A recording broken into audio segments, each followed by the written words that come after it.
Bueno, muy buenos días. Vamos a dar la bienvenida a los asesores de la Biblioteca del Congreso Nacional, el asesor Guido Williams y la asesora Paola Álvarez.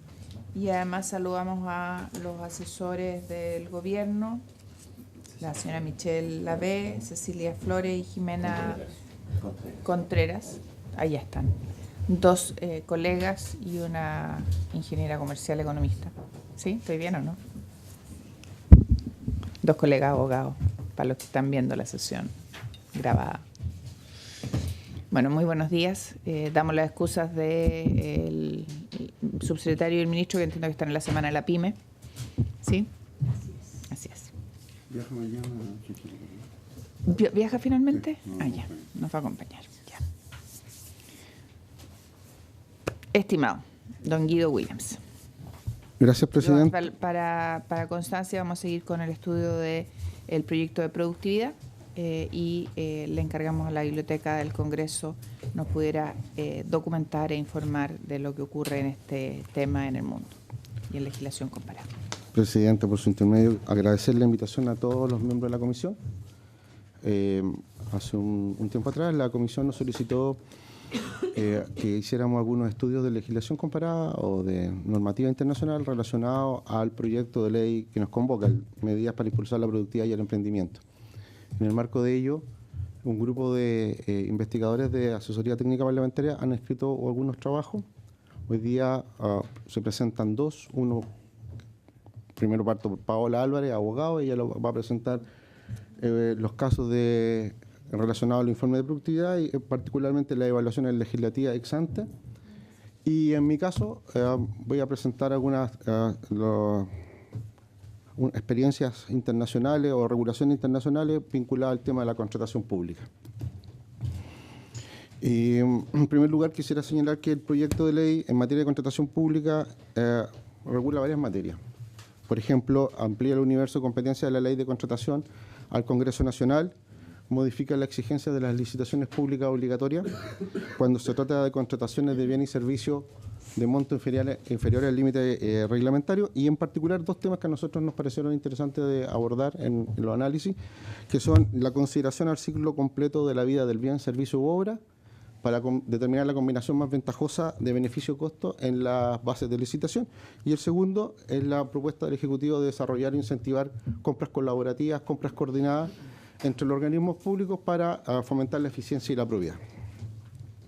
En relación a estos temas, como resultaba algo complejo en un análisis preliminar y considerando los tiempos de respuesta, ir a las legislaciones nacionales, decidimos analizar un poco cuáles han sido las recomendaciones de los organismos internacionales en la materia, particularmente sobre el tema de ciclo de vida y compra colaborativa, y también analizar la regulación de la Unión Europea, particularmente de una directiva de contratación pública sobre estos aspectos. En cuanto al ciclo de vida del bien, obra o servicio, en primer lugar cabe señalar que la Directiva de la Unión Europea 14 de 2014, que trata la materia, señala que en la determinación de la oferta económicamente más ventajosa se deben considerar criterios cualitativos y de costo. Y entre los criterios, entre los costos, se deben analizar los costos del ciclo de la vida del bien o servicio. Ahora, la directiva define lo que es el ciclo de vida del bien o servicio, señalando en el artículo 67 que son todas las fases consecutivas o interrelacionadas, incluidos la investigación y el desarrollo que hayan de llevarse a cabo, la producción, la comercialización y sus condiciones, el transporte, la utilización y el mantenimiento a lo largo de la existencia de un producto, una obra o la prestación de un servicio, desde la adquisición de materias primas o la generación de recursos hasta la eliminación, el desmantelamiento y el fin de un servicio o de una utilización, es decir, todo el ciclo desde la investigación hasta la desmantelamiento o el fin del servicio.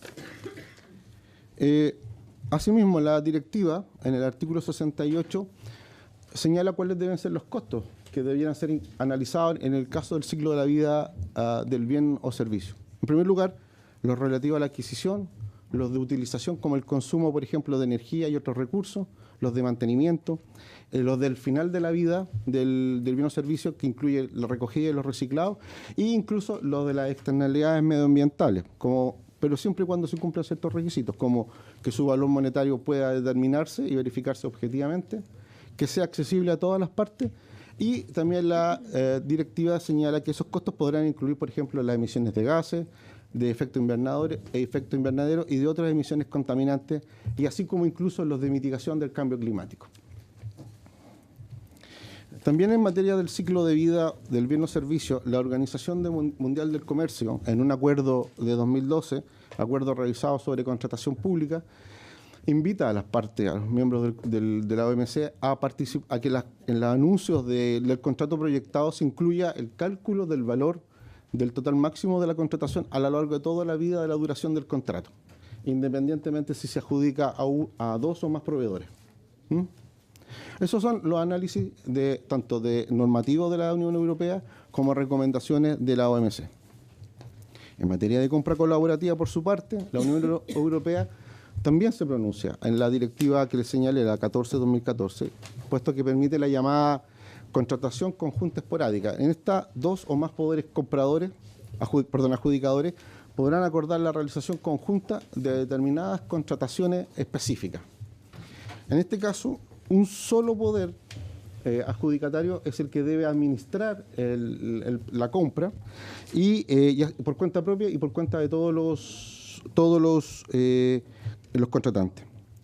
Ahora, la directiva también señala que se mantiene la responsabilidad individual de cada uno de los poderes adjudicatarios y finalmente que sin perjuicio de que hay un poder administrador, el resto deberá mantener sus obligaciones. También en materia de compra colaborativa y compra coordinada, cabe señalar que la OCDE, en las recomendaciones sobre contratación pública del 2015, señala que se espera que los adherentes a la OCDE desarrollen procedimientos que impulsen la eficiencia a lo largo de todo el ciclo de contratación pública, utilizando instrumentos, por ejemplo, como los de contratación compartida. Es decir, la OCDE también está a favor de esta lógica o este mecanismo de contratación pública. Finalmente, cabe señalar que en el año 2017, en un informe que elaboró la OCDE sobre los convenios marcos eficientes en Chile, que se llama Contratación Pública en Chile, opciones de política para convenios marcos eficientes e inclusivos, se recomienda a Chile perfeccionar los convenios marcos como mecanismo de compra, como instrumento de compra pública, por ser compras colaborativas. ¿Y por qué? Porque ellos permiten agregar demanda pública y optimizar los procesos de adjudicación. En el caso puntual, la OCDE recomienda al país, primero, desarrollar estudios de factibilidad que guíen la decisión de las compras de los convenios marcos. A nivel territorial, es promocionar una estructura regional que permita a las pymes tener fácil acceso a las ofertas del Estado. También, en términos de tiempo, la OCDE recomienda a Chile adoptar la duración de los contratos según la complejidad de los mismos y las tendencias del mercado.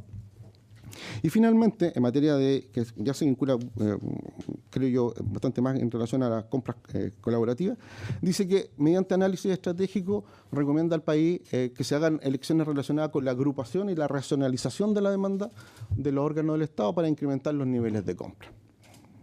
Eso, señora presidenta, sería lo que la biblioteca elaboró en materia de ciclo de vida de bienes, servicios y obras, compra colaborativa y compra coordinada, que son dos aspectos que el proyecto de ley del Ejecutivo modifica en este boletín. Gracias. Muchas gracias, don Guido Williams. Le damos la palabra ahora no sé si quieren hacer preguntas o le damos la palabra a Paola Álvarez y luego, por favor, senador Galilea. No sé si pregunta o el cargo.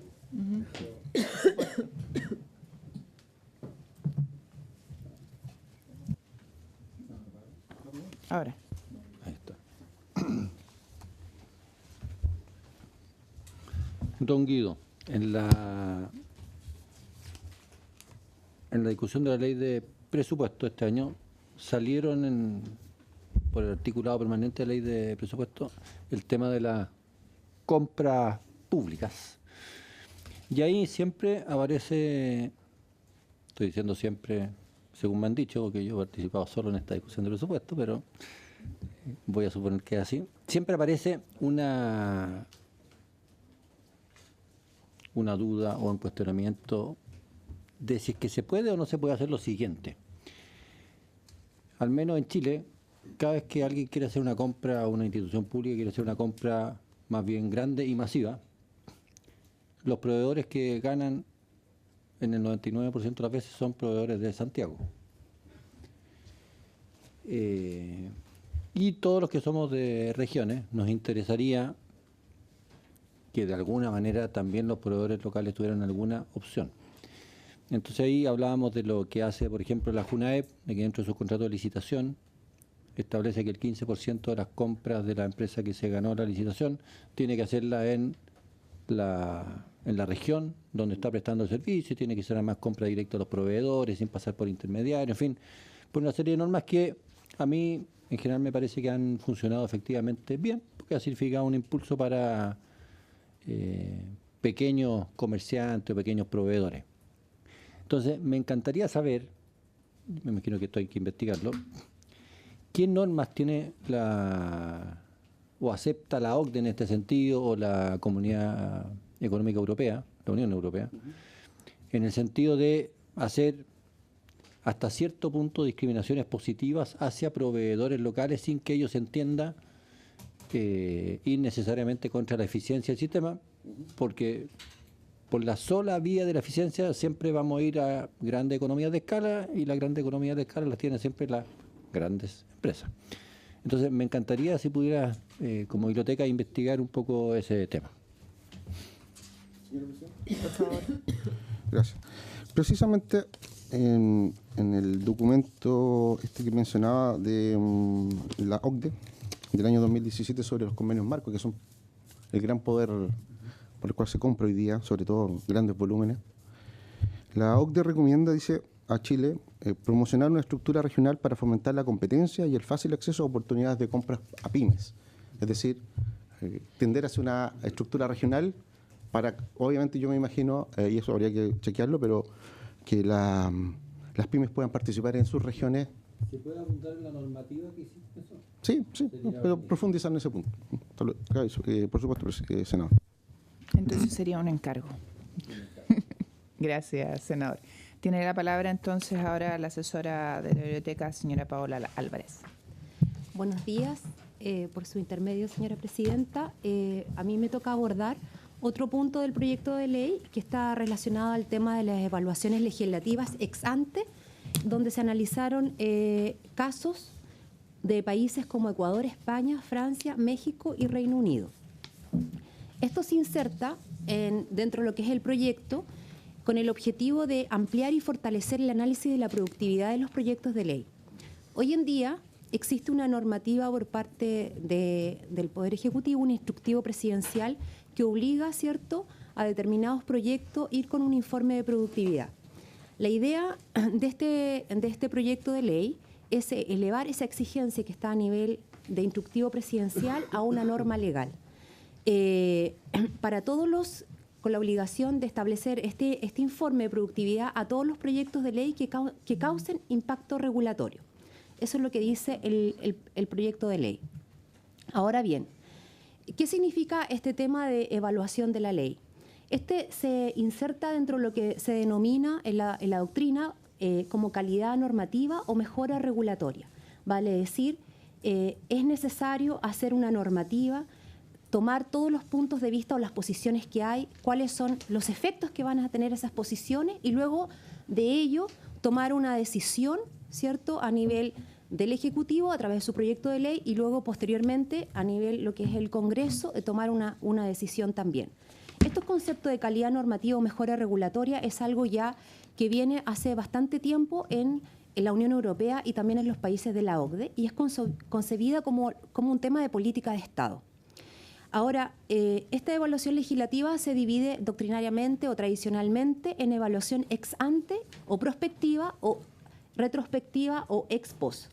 Como bien lo dice, ex ante estamos diciendo en lo que dice relación con los proyectos de ley, cuando se nacen los proyectos de ley y cuando se estudian o se debaten en el Congreso Nacional. Y la ex post dice relación ya en la evaluación cuando este proyecto se transforma en ley y cuáles son los impactos que tuvo realmente ese proyecto. Solamente a modo de referencia, esta evaluación ex post se hace con determinados proyectos a través de una oficina que existe en la Cámara de Diputados, con determinados proyectos que elige una comisión, determina qué proyectos de ley se pueden evaluar. Ese informe que hace esa comisión no es de carácter vinculante, pero sí sirve, es un estudio jurídico, sociológico, económico de determinados proyectos de ley, como bien dije, y eso da unas recomendaciones de carácter administrativa, legales y de funcionamiento para que todos los poderes del Estado puedan, ¿cierto?, mejorar cómo se ha podido aplicar esta normativa. Ahora, una recomendación de la OCDE hace bastante tiempo para nuestro país era implementar la evaluación ex ante, vale decir, un llamado tanto como política de Estado, tanto al Poder Ejecutivo y también de tomar esto al Poder Legislativo, tener esta evaluación ex ante para no llenarnos de normas, ¿cierto?, que no tienen ninguna consecuencia positiva en lo que es el ámbito regulatorio. En particular, la evaluación prospectiva o ex ante es una herramienta técnica, ¿ya? Es una herramienta técnica que entrega información objetiva a cómo va a ser el posible funcionamiento de una norma antes de su vigencia. Y la idea es que aumenten las posibilidades de logro de los objetivos que se ha planteado el legislador, tanto el legislador, el Congreso Nacional o en este caso una política del gobierno. Ahora, ¿cuáles son las alternativas metodológicas que se dan en el mundo en general para hacer una evaluación prospectiva? Una de ellas es una propuesta, al momento de formular la propuesta normativa, que esta propuesta normativa vaya con un informe.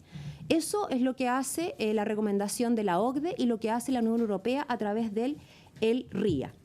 Y otro modelo es el que se realiza en Estados Unidos, en el Congreso de Estados Unidos, es que una vez que el proyecto está formalizado, vale decir que ya ingresa al Congreso Nacional, ahí se utiliza otra metodología para evaluar cuáles son sus costos o beneficios. Tipos de evaluación, esto lo vamos a pasar rápidamente porque es un poco doctrinario. Los tipos de evaluación que existe a través de lo que existe un autor, Ultrich, es una lista de chequeo, vale decir que existe un formulario a rellenar que se pasa por todos los proyectos de ley. Otro método es el análisis por medio de instrumento in vitro, vale decir es que antes de que se formalice un proyecto de ley, se invita a quienes son los participantes o los actores que se pueden ver afectados por el impacto de una regulación. Y in vivo o test, vale decir, una vez que el proyecto se formalizó, se invita, como se hace hoy en día, a todos los involucrados en un proyecto para que den su opinión respecto a los efectos que puede tener una normativa presentada. Y el análisis de costo, que es más bien desde una perspectiva económica, ¿cierto? ¿Cuáles son las consecuencias de un proyecto de ley? En la experiencia comparada, voy a ir a las conclusiones y después rápidamente vamos a ver los modelos que los países han analizado. En general, como sabemos, Reino Unido, España y Francia, Reino Unido ya no, pero perteneciendo, ¿cierto?, de alguna u otra manera a la Unión Europea, salvo Reino Unido, como hago la salvedad, se aplicó el método RIA. Y este método tiene particularidades propias en cada país. Este método lo vamos a ver un poquito más adelante. En cambio, los países latinoamericanos que se analizaron son México, cuenta con una Comisión Federal de Mejora Regulatoria. México, un país que pertenece a la OCDE, así que es importante tenerlo como referencia, vale decir, con esta exigencia que ya tenía la OCDE. Tiene ya desde ya una Comisión Federal de Mejora Regulatoria. Y en el caso de Ecuador, la Asamblea Nacional, vale decir su Congreso, cuenta con una unidad de técnica legislativa, pero más bien de ser una evaluación ex ante, está más bien enfocada a lo que es la técnica legislativa de la norma. Vale decir, cuál es, digamos, el lenguaje, y además de eso, el tema del lenguaje, no llenarse con tanta norma, más de la evaluación de las consecuencias que puede tener una normativa. Además, se revisó obviamente también Argentina, Perú también está trabajando el tema, ya que los países europeos, específicamente España, han asesorado a los parlamentos latinoamericanos en esto, lo que es la técnica legislativa y la evaluación ex ante. Colombia, Ecuador, Perú, Argentina todavía no tiene, pero sí han sido asesorados en esta materia. Continuemos. Ahora vamos a primero a ver los países europeos. Acá tenemos el Reino Unido, que tiene una evaluación de impacto que es obligatoria para todas las intervenciones regulatorias que puedan afectar al sector privado, a las organizaciones de la sociedad civil y a los servicios públicos. Con los temas que están incorporando la obligación de intervenciones regulatorias queda muy poco fuera de toda normativa vaya acompañada de una evaluación de impacto. Esta evaluación de impacto tiene la particularidad que se hace en todos los momentos es decir, cuando el Ejecutivo decide hacer una intervención regulatoria, después se hacen consultas, porque se pone en una página web para que el ciudadano comente y las organizaciones civiles comenten ese proyecto, y después, posteriormente, cuando esto ingresa a la Cámara de los Comunes, también la Cámara de los Comunes tiene una oficina que hace de contraparte a esta evaluación, a evaluación de impacto que ha hecho, digamos, el Ejecutivo, entendiendo así. El contenido de este informe es que en el Reino Unido, esta obligación de evaluación de impacto se ve en... No, ese no es el mío. Se ve en todo el proceso que tiene que seguir la normativa regulatoria. Vale decir, desde el momento que el Ejecutivo decide hacer una intervención regulatoria, el Ministerio, en este caso van a ser el Ministerio, hace esta evaluación de impacto con una formalidad a través de un manual que ellos tienen. Después de esto, se publica en una página web donde tanto los actores, organizaciones civiles o cualquier ciudadano con un lenguaje común, ¿sí?, pueda hacer comentarios respecto a esta evaluación. Y después, posteriormente, como esto ingresa, ¿cierto?, a la Cámara de los Comunes para su tramitación legislativa propiamente tal, la Cámara de los Comunes cuenta en sí misma con una oficina, ¿sí?, que hace de contraparte para este informe de evaluación de impacto. Vale decir que cuenta con los profesionales para hacer, porque la evaluación de impacto es una decisión del poder, ¿cierto?, del Poder Ejecutivo, y dice, voy a hacer esta norma, estas eran las alternativas que tenía en la mesa y todas estas consecuencias con esta alternativa. Yo tomo esta. Como contraparte del Ejecutivo. Exacto, como contraparte del Ejecutivo. Sí. Que es bien particular porque no todos los congresos tienen una oficina para hacer contraparte a la evaluación de impacto de, ¿cómo se llama?, la evaluación de impacto de las normativas regulatorias. Ahí después lo vamos a ver.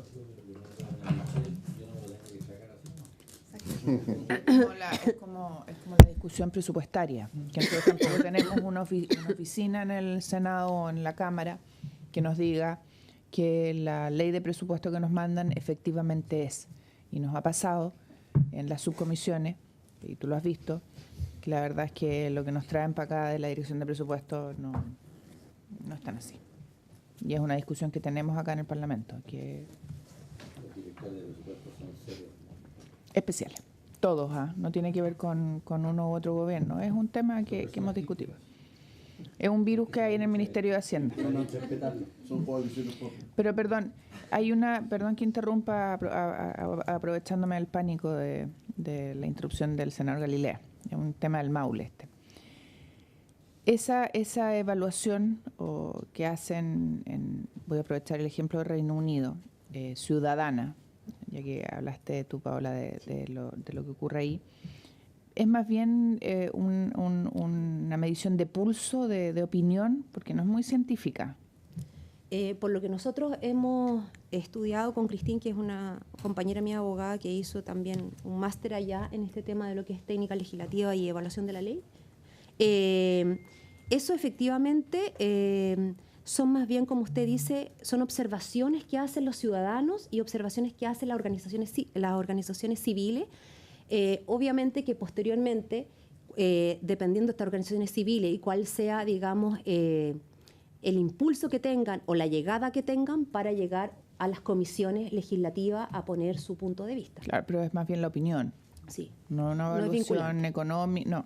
No me refiero a que sea o no vinculante, no una evaluación económica del proyecto en sí mismo. Tendríamos que averiguarlo. Sí, dale, Guido. Y yo también hemos estudiado por muchos años estos temas, entonces... Gracias.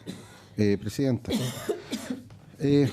la idea es que primero el gobierno de turno determina la idea a regular, ¿no? Establece una decisión política de qué va a regular. Luego, a través de, hace una consulta preliminar a los stakeholders del sistema, que se supone que son muchos de ellos técnicos y por lo tanto pueden hacer observaciones de carácter técnico.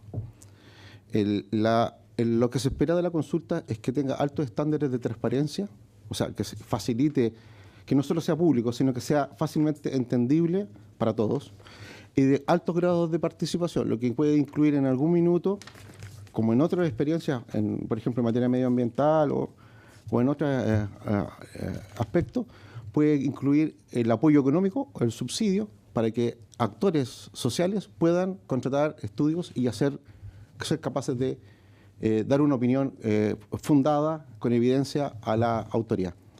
Hecho esto, luego viene la autoridad, propuso la idea de regular una materia y luego decide que lo va a regular. Y es ahí en donde viene el estudio de impacto, donde se presentan las distintas alternativas regulatorias, las opciones regulatorias, donde se le coloca costo-beneficio a cada una de ellas, y una vez hecho eso, la autoridad decide políticamente cuál de esas opciones va a tomar.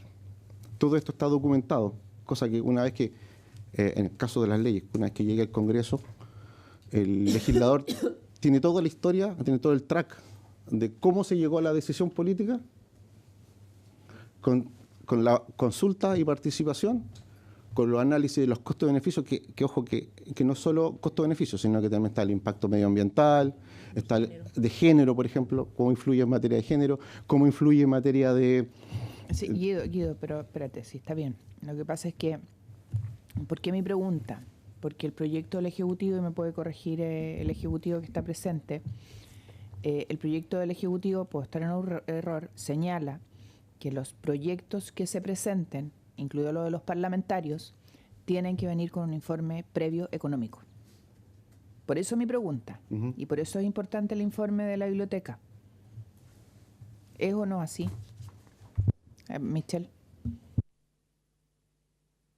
Presidenta, el proyecto que nosotros estamos presentando solo es vinculante para los proyectos del Ejecutivo, no para las mociones parlamentarias.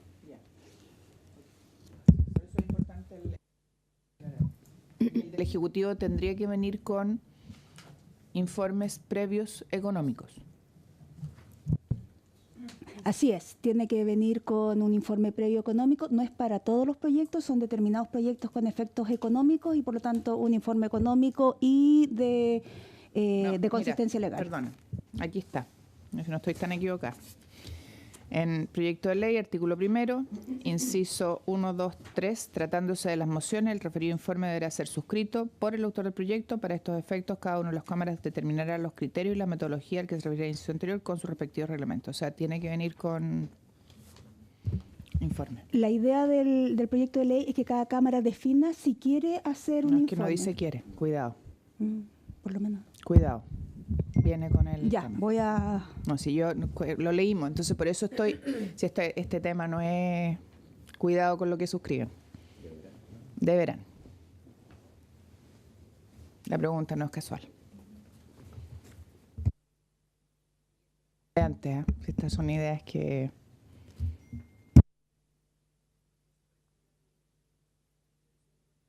Encargó el informe al Congreso para que revisaran la legislación comparada. ¿Qué es lo que hay en la legislación comparada en esta materia? Una cosa es lo que piense la sociedad y lo que recoja la sociedad civil y la opinión de la sociedad civil. Otra cosa es si los parlamentos o los gobiernos ya encargan para la elaboración de sus leyes informes económicos, de evaluación económica. Y eso es lo que nos interesa saber. Porque las opiniones de la sociedad civil son importantes, obviamente. Nos interesa saber lo que piensa la sociedad civil. Ejemplo, en Suiza no se toman decisiones sin consulta ciudadana. Sí. En Ginebra, hasta el día de hoy no se ha podido construir nunca otro puente para pasar de un lado al otro del lago. Y se arman unos tacos de la Madonna a ciertas horas del día, en la mañana y en la tarde. Y cada vez que se ha preguntado si se va a construir otro puente y se hace consulta ciudadana, la ciudadanía dice que no. Y vota la ciudadanía. Y no se ha construido, porque no quieren otro puente. Esa es una consulta ciudadana y no tiene ningún informe económico. No quiere la ciudadanía. Y está bien que se haga. Y ellos todas las decisiones las toman con consulta. Y son la comunidad más participativa del mundo. No hay un informe económico detrás. Pero eso es una forma de decidir las cosas. Entonces mi pregunta es otra. ¿Por qué? Porque el gobierno decidió esto. Entonces por eso decidimos preguntarle a la Biblioteca del Congreso respecto de qué es lo que pasaba en las legislaciones del mundo. Y no lo están respondiendo. Entonces esa es la consulta. A ver, un poco para tomando en cuenta lo que usted está señalando ahora. Efectivamente, en el caso del Reino Unido, ¿cierto? En el caso del Reino Unido, el informe de impacto que tienen que hacer se muestra cuáles son las alternativas que se tuvieron a la vista y cuáles son los efectos económicos, de género, ambientales. La política pública o la intervención regulatoria, una vez tomada la decisión, viene con las consecuencias económicas. Ahora, hacer el símil, si eso es un informe económico, lo tendríamos que verificar, porque es fácil en la página web verificarlo específicamente. Esta obligación dice relación con las intervenciones o, digamos así, proyectos de ley que vienen del Ejecutivo. Respecto de las mociones o símil en el Reino Unido, eso habría que chequearlo, ¿sí? La pregunta concreta entonces es si hay una exigencia, tal como la está poniendo el Ejecutivo, respecto de lo que ocurre con la legislación parlamentaria. Eso lo tendríamos que chequear.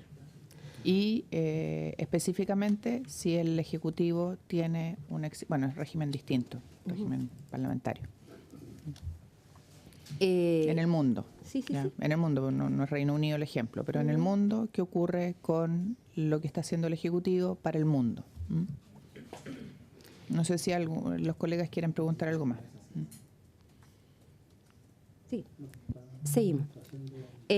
Bueno, efectivamente, como decía, esto también está radicado, los informes están radicados en el Departamento de Comercio, Energía y Estrategia, quien es quien publica y quien recoge los informes. Como señalabas, después son publicados en una página e incluso este ministerio o departamento tiene una herramienta online y un manual también para acompañar a cada uno de los ministerios y hacerle un informe que sea homogéneo por parte del Ejecutivo. Y cerrando, señalar, ¿cierto?, que el Congreso posteriormente, la Cámara de los Comunes, tiene una oficina en particular que también se dedica o tiene como objetivo hacer como contraparte y hacer una evaluación de las distintas opciones que se tomaron para tomar la intervención regulatoria. En el caso de Francia, ¿cierto?, perteneciendo a la Unión Europea y también perteneciendo a la OCDE, también tiene una evaluación de estudio que acompaña en general a todos los proyectos de ley, salvo excepciones que son 6 o 7, que no vale la pena, hacer señalar acá. También está radicado en quién la obligación es por parte del Ejecutivo y el cumplimiento, vale decir, de que todos los proyectos de ley que están obligados tengan la obligación de venir con una evaluación de estudio, es supervisado por un órgano de la Asamblea Nacional que se llama Conferencia de los Presidentes, que está compuesta por los presidentes de ambas cámaras, los vicepresidentes y otros funcionarios, y no se da cuenta de ningún proyecto que venga del Ejecutivo que no venga con esta evaluación de estudio. ¿Cuál es el contenido de esta evaluación de estudio? Bueno, como señalamos, en general son todos de la misma categoría. La definición del objetivo de la intervención, la exposición de los motivos de la nueva legislación, su articulación en este caso con la normativa de la Unión Europea, a propósito que es un país que pertenece, y también como una evaluación de las consecuencias económicas, financieras, sociales y ambientales. Como bien recojo, ahí nos vamos a fijar y vamos a dar el detalle a través de una pequeña minuta, señalar si esta evaluación de las consecuencias es traducible a un informe económico que debe acompañar a la intervención regulatoria. También esta evaluación de estudio que acompaña al proyecto presentado por el Ejecutivo queda a disposición de los ciudadanos en la página web para que se dejen, como señala, comentarios, que no es de carácter vinculante. Ha pasado también en el caso de Francia de que el Parlamento se haya puesto a la evaluación de estudio, ¿ya? Y en ese caso hay se judicializa y hay un tribunal que decide para seguir la tramitación del proyecto. ¿Se judicializa? Es que es bien particular en el caso de Francia, que tiene estos como tribunales administrativos para los órganos, digamos, en este caso que es el Ejecutivo que presenta con su evaluación de impacto y, por ejemplo, que esta conferencia de presidente no le dé el visto bueno, entonces no se puede dar cuenta en la tabla, entonces por lo tanto no ingresa. Entonces en ese punto se va y decide un tribunal administrativo. ¿Pero ese visto bueno es formal o la Asamblea también tiene una oficina que es capaz de contrarrestar, estudiar y ver si los números, los análisis son...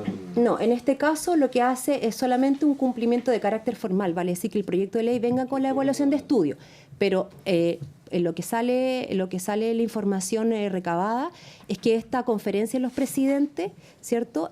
Si como tiene un manual a cumplir, que a través de un reglamento no viene con todas las partes de evaluación de impacto, si no viniera con las consecuencias económicas, ambientales y se trata de un proyecto que va para ese caso, no, claro, no le da el visto bueno, pero no se puede tramitar el proyecto. Entonces, en ese caso, sería este tribunal de carácter administrativo para lograr el proyecto, para que en la práctica es para que pase la oficina de parte y se dé cuenta en la sala. Pero no hay una oficina... Lo controvertido es la pertinencia, perdón, es la obligatoriedad del estudio, eso es lo controvertido. Sí. No el contenido del estudio. No. Bueno. Pero sí específicamente el cumplimiento de los requisitos del manual que ha sacado a través de un reglamento del Poder Ejecutivo. O sea, no podría venir si las consecuencias económicas o de género, por ejemplo, si en el reglamento está. Pero el cálculo si la rentabilidad social era baja o alta, no tienen como... No cuentan con una oficina, como en el caso de Inglaterra propiamente tal, de que haga contraparte. Eso no lo tiene. El Francia. Reino Unido es el único que tiene Sí. oficina. Sí. Nosotros tenemos la biblioteca.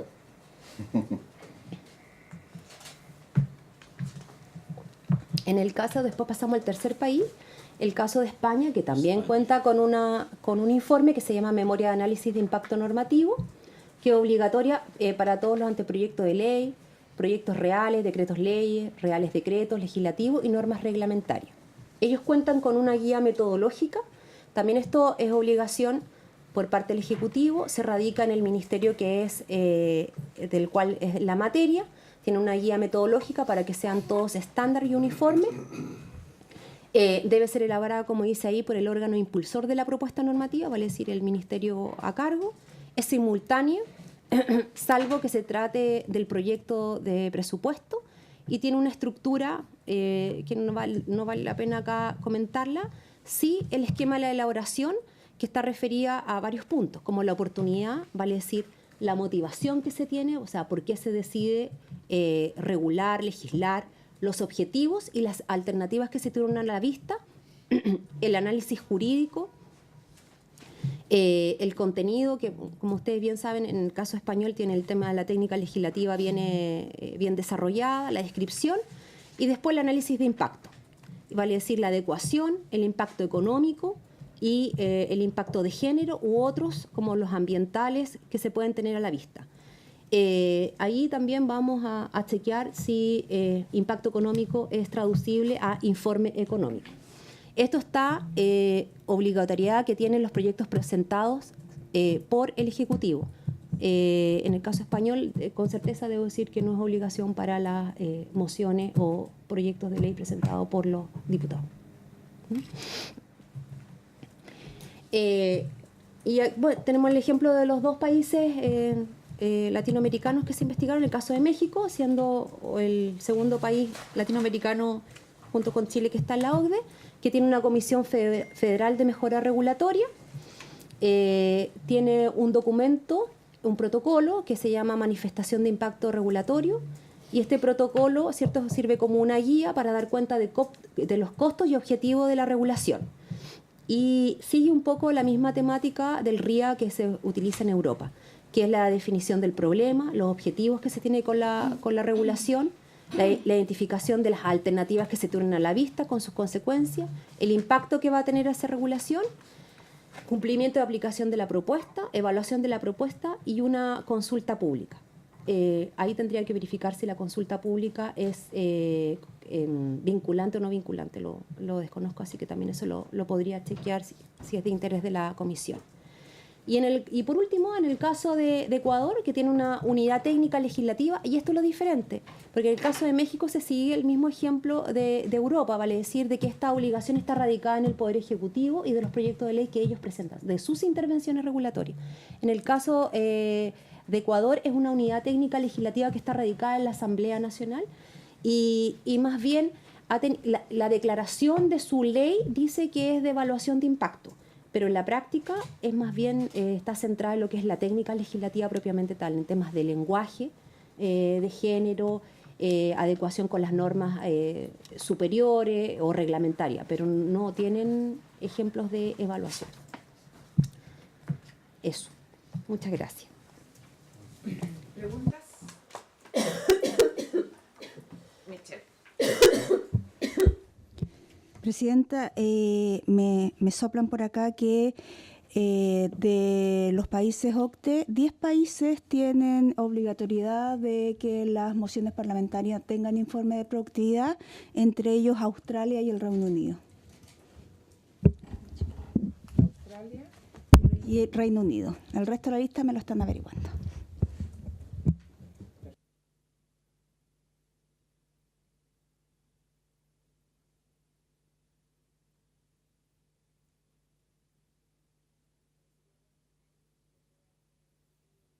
Sí, chequeamos esos dos puntos. ¿En qué consisten Esos 10 esos países. informes de productividad?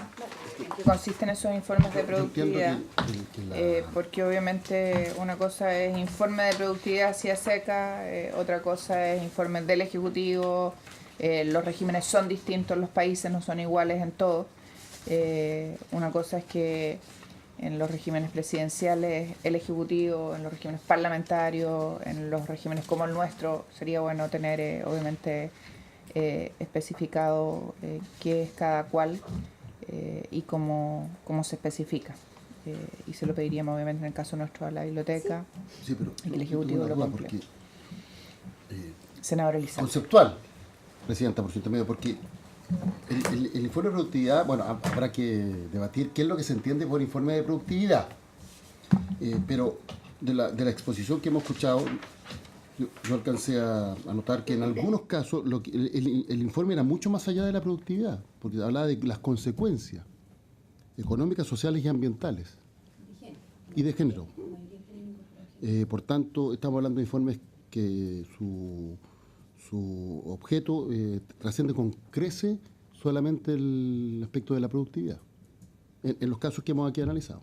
El proyecto solo se refiere al impacto de la productividad. Yo tengo mis dudas respecto de cuánto puede reemplazar la tecnocracia a la política, porque creo que es parte del debate del Congreso Nacional precisamente eso, y qué posibilidades de ponerse de acuerdo muchas veces en el impacto que tienen determinadas iniciativas. Es como los informes en derecho, que muchas veces son más subjetivos de los que se cree. Pero bueno, eso será parte del debate que vamos a desarrollar después. Pero entiendo que efectivamente los informes que se requieren en gran parte de estos países que han sido citados van mucho más allá de la productividad.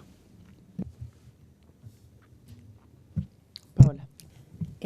Sí, efectivamente, por lo menos los países europeos, ¿cierto?, que se rigen por esta metodología RIA, el informe va mucho más allá, en temas económicos, sociales y en el caso ambientales, etcétera. Y otro ejemplo que me llega a la cabeza, que ejemplo el caso de Francia, que Francia no solamente las intervenciones regulatorias, que fue asumido hace bastante, 10, 15 años, o 10 por ahí, con la última reforma a su constitución, las políticas públicas también tienen una obligación de llevar informe. Entonces, son consecuencias mucho más abiertas. Perfecto. ¿Algún otro comentario? ¿No? Perfecto. Nos había pedido participar en esta sesión la Asociación de Directores de Obras Municipales que quería exponer producto de este proyecto de ley. Y están hoy día con nosotros Paula Collado, Claudia Vemos y Yuri Rodríguez. Así que tienen la palabra. Nos quedan unos 15 minutitos, 13 minutitos. Muy buenos días, Presidenta. El objetivo de nuestra presencia hoy día es tratar de exponer básicamente que en el desarrollo de esta iniciativa de ley existen algunas falencias desde nuestro punto de vista respecto al área específico de a lo que apunta la ley a la alta dirección pública sobre el cargo del director de obra, debido a que se trata de un funcionario municipal de características específicas ya definidos en la ley orgánica y que por lo tanto nosotros lo que vamos a plantear lo más concisamente posible es que existe ahí una falta de reflexión respecto a estas características que tiene este cargo y, por supuesto, cómo realmente impacta en la productividad. En primer lugar, hay que hacer hincapié a que los directores de obra ya somos elegidos por concurso público. En ningún caso es un cargo de confianza, por lo tanto, desde el punto de vista de la ley orgánica, se protege la probidad al establecer que este cargo sea por concurso. En segundo lugar, el sistema de alta dirección pública, y lo dicen los análisis posteriores a la aplicación del sistema, no son los más adecuados para procurar la probidad. Sabemos perfectamente que en el fondo la alta dirección pública lo que busca también es tener funcionario de confianza, que es legítimo, pero el cargo de director de obras es un cargo absolutamente técnico y que en el fondo su misión es aplicar normativa, aplicar leyes y, por supuesto, permitir que el funcionamiento municipal no esté ligado en términos de la construcción a las competencias de turno de los alcaldes elegidos por 4 años. Y, por último, establecer que el director de obras es un profesional competente, específico, que nosotros creemos hoy día en la orgánica municipal no se encuentra inserto dentro de las jerarquías que debe tener y que, por supuesto, eso no permite que el desarrollo y la protección de las leyes que tenemos que fiscalizar se realice adecuadamente. Ahora, para un poco desarrollar un poquito más la idea, Yuri Rodríguez, que es el secretario de la asociación, nos va a establecer algunos puntos que van a poder dilucidar con mayor eficiencia de lo que hablamos respecto al impacto de la productividad de lo que busca esta ley. Presidenta, buenos días, senadores. Buenos días a todos. Respecto de lo que decía mi colega Paula Collado, el funcionario que es director de obra tiene la característica de que siempre está extendiendo su vida útil respecto del alcalde de turno. Por ejemplo, un alcalde puede estar 2 periodos, el tercero se debilita y posiblemente no sea reelecto al cuarto. Bueno, aquí hay un alcalde antiguo, así que debe saber. Entonces, creo que ¿cómo se llama? De que este asunto de que el director de obra mantenga su autonomía, el alcalde, y del nivel regional y central, que es lo que podría pasar a través de la AEP, es algo que debemos evitar. Debemos evitar para que simplemente podamos acentuar los procesos regionalizadores, ¿cierto? Porque están relacionados, excéntricamente, pero están relacionados. Y poder mantener siempre una autonomía respecto del alcalde de turno, ¿no? También ustedes se han dado cuenta por la prensa que siempre somos conocidos y odiados por cosas que no hacemos. Por ejemplo, el director de Obras de Valparaíso estuvo suspendido irregularmente durante un año, Matías Valdés. Y resultó ser que después de un año de suspendido, el alcalde no le pudo, el fiscal del sumario no le pudo generar ningún cargo. Entonces, y resulta que el alcalde, ¿cierto?, no tuvo ningún problema en culpar de todos los males de Valparaíso al director de obras por la autorización del edificio de aquí de Mirador Barón y el de Pumpín. Entonces vamos viendo que ese alcalde que se concentró en destruir ese director de obras, ¿cierto?, hoy día no tiene argumentos ni para mantener la suspensión, ni para poder decirle a la ciudadanía que tuvo un funcionario suspendido por un año pagándole el sueldo. Y sí que ese funcionario pudiera rendir el fruto del trabajo normal de un directivo municipal.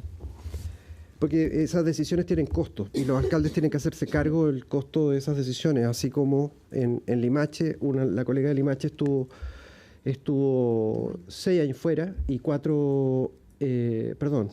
durante 6 años estuvo 4 años fuera, logró que la repusieran en el cargo, logró que Limache la indemnizara, ¿cierto? Y ese alcalde tiene que dar cuenta de la decisión que tomó al momento de destituirla con subterfugio, y ¿cómo se llama? Y dañando al patrimonio municipal. Bueno, yo quiero hablar un poquito del aumento de la productividad. De partida, en la institucionalidad no existe una institucionalidad que replique la misión de la Comisión Nacional de Productividad en todos los niveles del Estado para darle trabajo al sentido de los funcionarios en el ámbito del aumento de la productividad, porque en general el Estado recibe a las personas pero no las capacita, ¿cierto? No las forma, no las evalúa de una manera en que se le midan sus competencias, se aprendió o no aprendió. Casi todos los indicadores que hay en los PMG, por ejemplo, son indicadores de proceso, no hay indicadores de impacto. Hoy día el Estado paga PMG, ¿cierto?, con un acta con firma de asistencia a una reunión. Pero eso no constituye un mejoramiento de la gestión. Entonces pensamos que en ya voy a ser bien breve porque amerita. Bueno, implementar dentro del PMG el trabajo colaborativo entre el MIMBU, Ceremi, la Contraloría General y los directores de obra, porque en realidad hoy día trabajamos en torno a la denuncia. Entonces nos denuncian y ellos se relacionan con nosotros a través de la denuncia. Y el MIMBU, por otro lado, ¿cierto?, en una cosa prospectiva de la NASA, muy lejana a la realidad, ¿cierto?, lejos de lo que nosotros hacemos hoy día. Ellos no tienen especialistas en direcciones de obra, ellos se dedican a hacer legislación. Y esa legislación la hacen para 50 ciudades del país. Y son 345 comunas en Chile. Respecto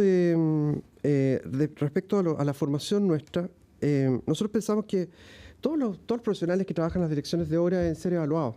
Debe haber una evaluación nacional para poder determinar, ¿cierto?, diagnosticar las competencias específicas y también aquellas competencias que no tienen, de tal forma que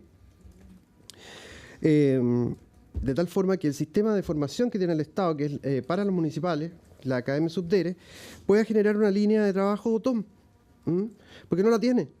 Porque en el Estado no hay especialistas en direcciones de obra. Nosotros somos los especialistas en la legislación que hoy día se aplica en Chile respecto de urbanismo y construcción. Pensamos que las personas que están hoy día en posesión de un cargo deben ser nivelados en sus competencias. Y además se necesita que se aumenten las competencias. Respecto del proyecto del DOM en línea, que nos parece muy bien, porque nosotros fuimos los papás de ese proyecto.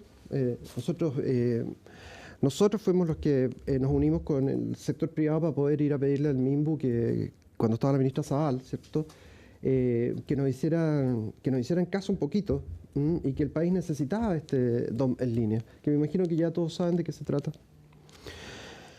En el DOM en línea, hoy día, por ejemplo, en el caso me toca hacer piloto en la comuna de Casablanca y yo hoy día podría emitir certificados online, certificados en línea, número, informes previos, afectación. Pero lo que hay que hacer para poder generar productividad en el país, ¿cierto?, es que hay que inyectarle recursos a los módulos de ingreso y revisión de expedientes. Porque la emisión de certificados, ¿cierto?, nosotros emitimos certificados que después nos pedimos nosotros mismos. O sea, es una estupidez de marca mayor. No puede ser que nosotros emitamos certificados y después le decimos al contribuyente, preséntenos un certificado. Esa información nosotros la tenemos. Entonces, lo que hay que hacer es meterle plata al módulo de ingreso y revisión y de revisión. El ingreso online está preparado y faltan recursos para que el módulo de revisión, vale decir, donde el escritorio que nosotros vamos a ocupar para revisar expedientes y que a ustedes les interesa, porque me imagino que ¿cómo se llama? Que la diferencia notoria, ¿cierto?, en esto es, por ejemplo, lo siguiente. La construcción de un SIG, de un sistema de información geográfico para una comuna, demora alrededor de 5 años. El Servicio de Impuestos Internos la ha formado con la información que le han entregado las direcciones de obra en todo el país. Y también con fondos propios, ¿cierto?, contratando al CIREN y qué sé yo. Esa información está, pero no la quieren entregar. Entonces, yo se lo he dicho a ellos mismos, a la directora, a la jefa, a la subdirectora nacional, he dicho que cómo puede ser que no nos quieran entregar información a los directores de obra, que nos sirve, parte, ni siquiera le estamos pidiendo ni los avalúos ni nada, solamente la subdivisión predial con el rol y nosotros llenamos el resto. Porque esa información es vital. La diferencia entre 5 años, ¿cierto?, a un año que podríamos, en un año podríamos disponibilizar esa información para cada una de las direcciones de obra y darlo en el plazo legal, que son 15 días, es una diferencia gigantesca. O sea, si nos hacen un traspaso gradual de la información en las comunas que implementan el DOM en línea, podríamos por lo menos contar con eso. Pero yo no sé qué es lo que tiene el Servicio de Impuestos Internos respecto de los otros servicios, que tienen la posibilidad de negar la información en subterfugios bien ramplones, digamos. Y por otra parte, ¿cierto?, necesitamos que hay otro proyecto habilitante que tiene que ver con la productividad, que es que efectivamente el archivo histórico digital de las direcciones de obra nacional pueda ser financiado, ¿cierto?, porque ya existe el equipamiento, el hardware en el MIMBU se compró con las platas del DOM en línea, ¿cierto?, pero necesitamos el equipamiento para el municipio, que son las máquinas para escanear los planos y meter los archivos más antiguos, que sé yo, que no sé, pues son los más antiguos serán del año 40 o 30 en Santiago, que ellos ya tienen gran parte digitalizado, y los más recientes serán de los años 80. Y para eso necesitamos, ¿cierto?, que la Subdere se pueda meter en este proyecto de verdad, ¿cierto?, en lo que hemos llamado trabajo colaborativo del DOM en línea. Porque los discursos son eso, son discursos. Y Rimbaud, que es un poeta muy famoso, decía que el verbo rima la acción. Entonces, cuando nosotros solamente hablamos y esos discursos no se concretan, créanme que es re poco lo que se puede hacer. Entonces, cuando escuché que hablaban de trabajo colaborativo, el trabajo colaborativo es la esencia del salto a la modernidad. Y eso hoy día, ¿cierto?, es poco comprendido en el funcionariaje. O sea, hay funcionarios que están en cargos de jefatura que piensan que los cargos le pertenecen y hacen lo que quieren. En circunstancias, ¿cierto?, que la Ley General de bases del Estado dice que trabajamos orientados al bien público, al bien general. Entonces, de eso no hay reflexión, de eso no hay ninguna reflexión. Respecto a lo último, ¿cierto?, que dentro del DOM en línea, otro proyecto habilitante y que ya está avanzado mucho el Instituto de la Construcción, que es uno de nuestros socios en el DOM en línea, recuerden que el DOM en línea es un proyecto privado, público-privado, es el catálogo de normas aplicables y todo eso configura un escritorio que a nosotros nos permitiría sacar los resultados de una solicitud, un permiso de edificación, en mucho menor tiempo.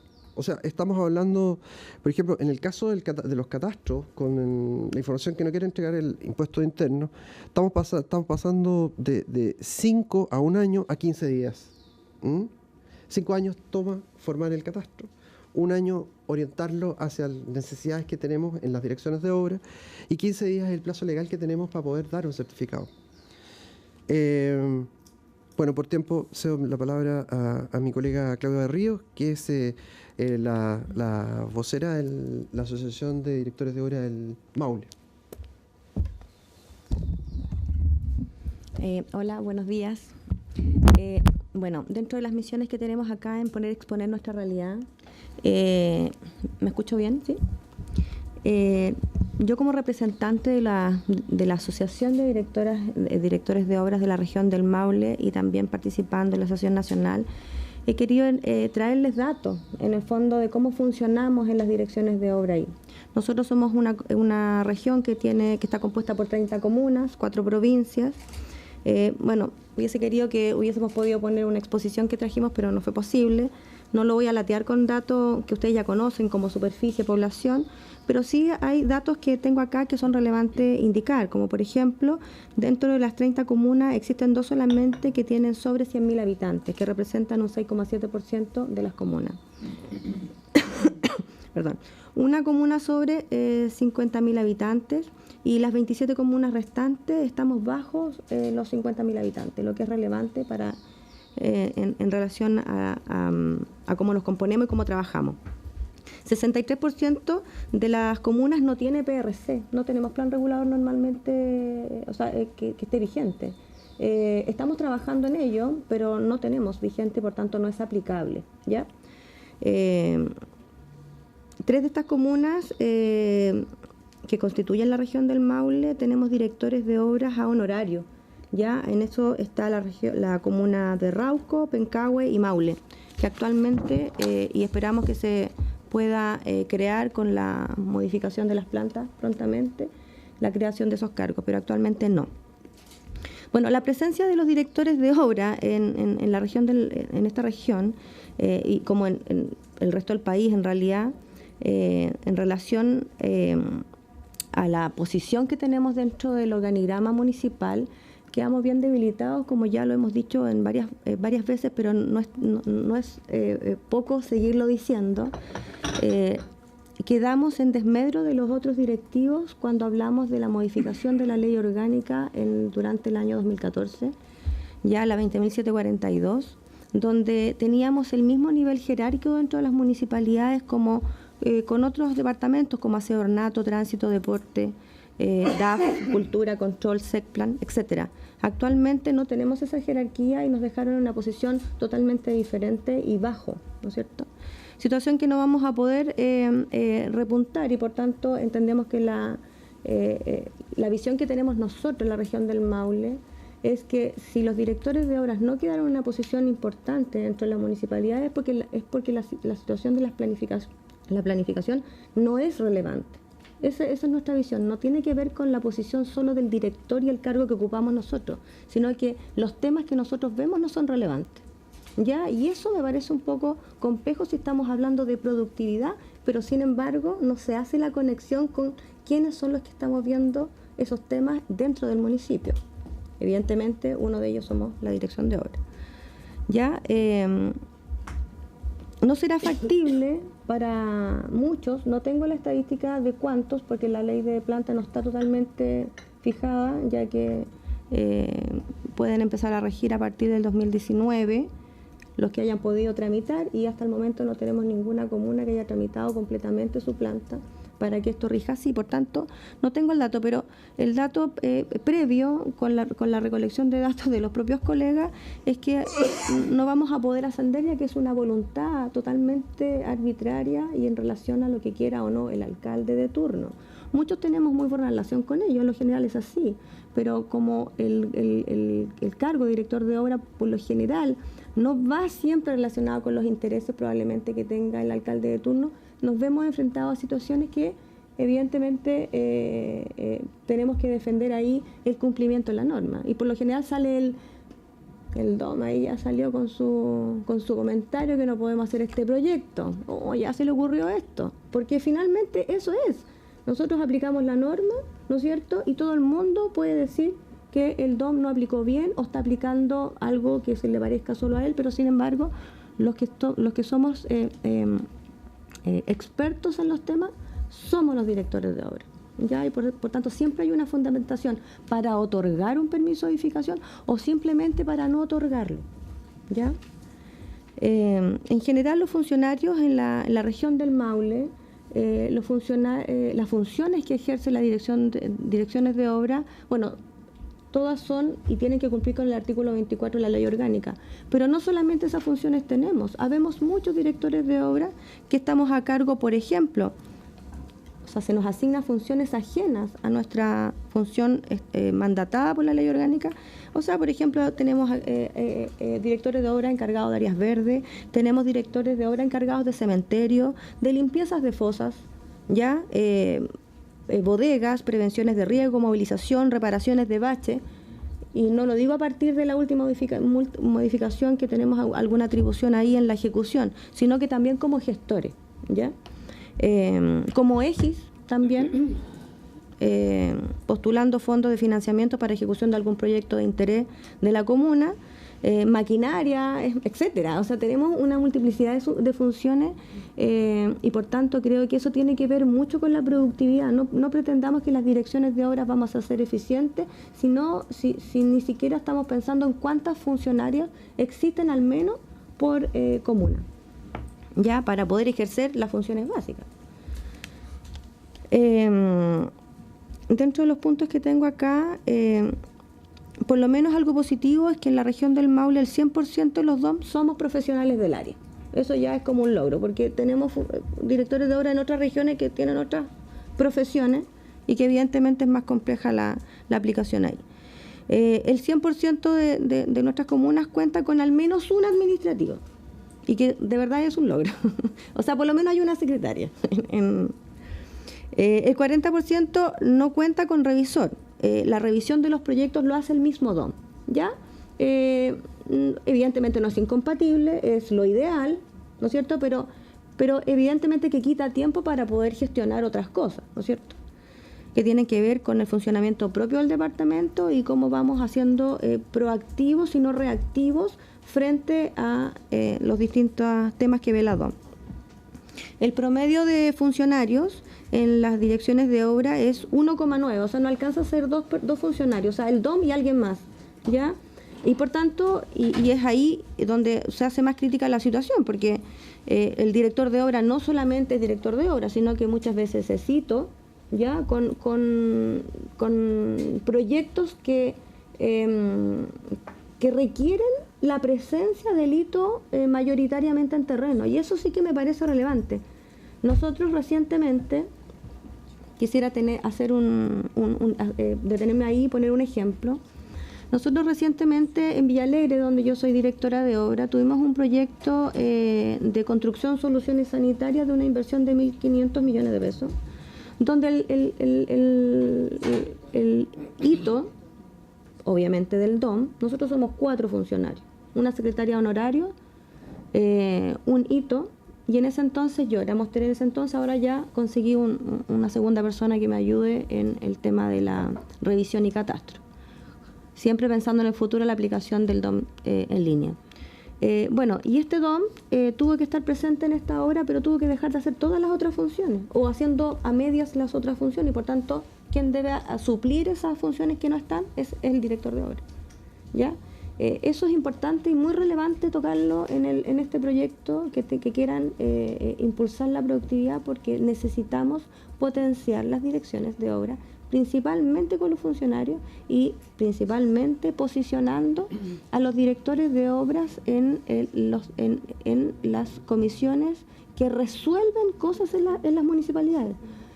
Ese es el tema, no es que nosotros queramos, bueno, es evidente y no sería propio decir que no estamos interesados en tener la misma remuneración, los mismos grados, y evidentemente, pero más allá de eso, existe los altos cargos en las municipalidades, donde están llamados a comisiones para resolver cosas. Bueno, no estamos nosotros llamados a eso porque no somos relevantes.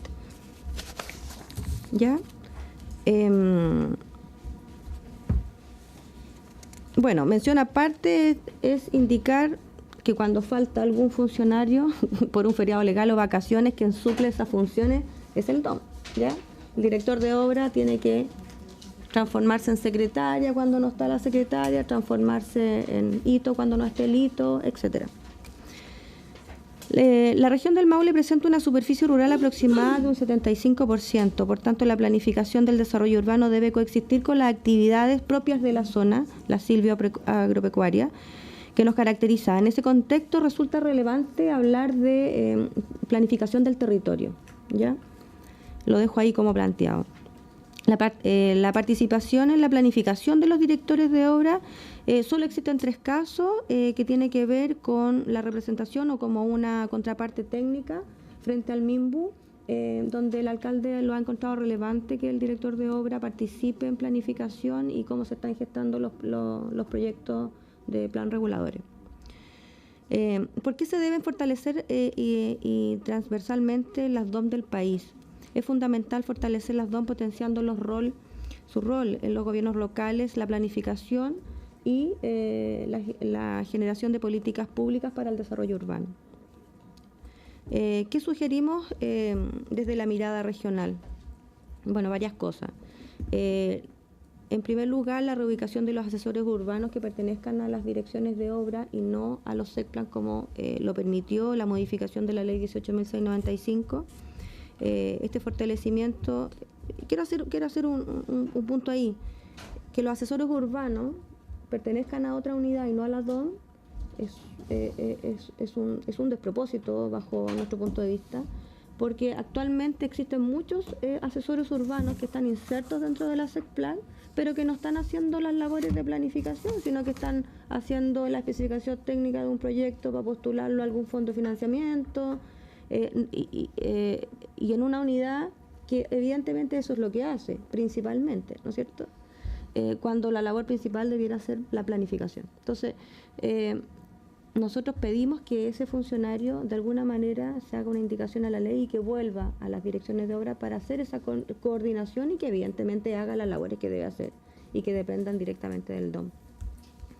Ya la necesidad de contar con, y sobre el mismo tema, contar con un asesor urbano en todas las comunas y que no esté sujeta a la cantidad de habitantes, porque nosotros tenemos un ejemplo súper relevante que la senadora debe conocerlo, el ejemplo de la comuna del Maule, que con su sistema de conurbación con Talca creció un 128% en los últimos 10 años y no sobrepasa los 50.000 habitantes, por tanto tampoco es obligatorio que lo tenga, pero es una comuna desatada y que en el momento en que la ley obligue a tenerlo ya va a ser irrelevante y vamos a tener que empezar a ser reactivos y no proactivos.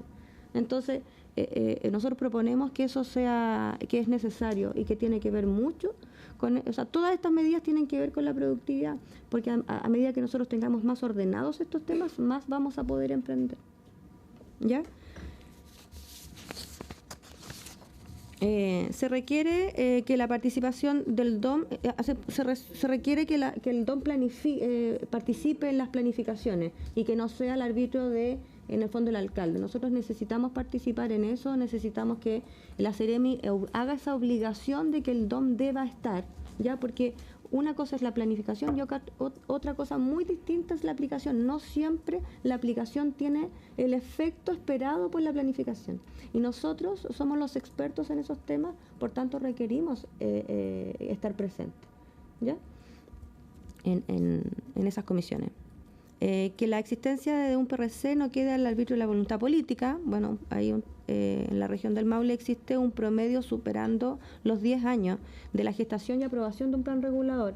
En forma personal, y aquí lo digo por mi experiencia, nosotros llevamos 15 años tramitando un plan regulador. Y hasta el momento, si bien es cierto estamos en la última etapa, todavía no podemos publicarlo y aplicarlo, ¿ya? Lo cual nos parece un tema no menor, ¿ya? Por tanto, una vez salga ese plan regulador, lo más probable es que esté totalmente desactualizado, desfasado, y vamos a tener que al tiro modificar.